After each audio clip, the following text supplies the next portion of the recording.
Dahil napakabigat ang pagkatama ng Opong dito, lalo-lalo na dito sa Masbate.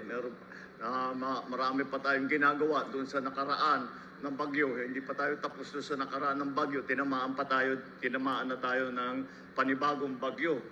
Tapos melindol pa yata nung kagabi.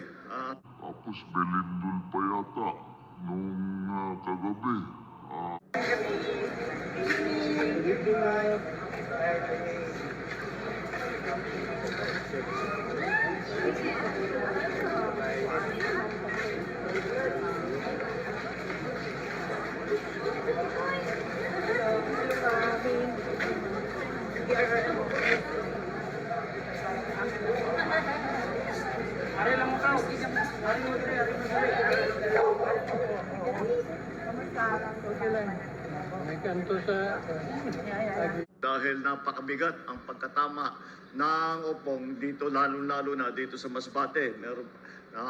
Marami pa tayong ginagawa doon sa nakaraan ng bagyo. Hindi pa tayo tapos doon sa nakaraan ng bagyo. Tinamaan na tayo ng panibagong bagyo. Tapos melindol pa yata nung kagabi.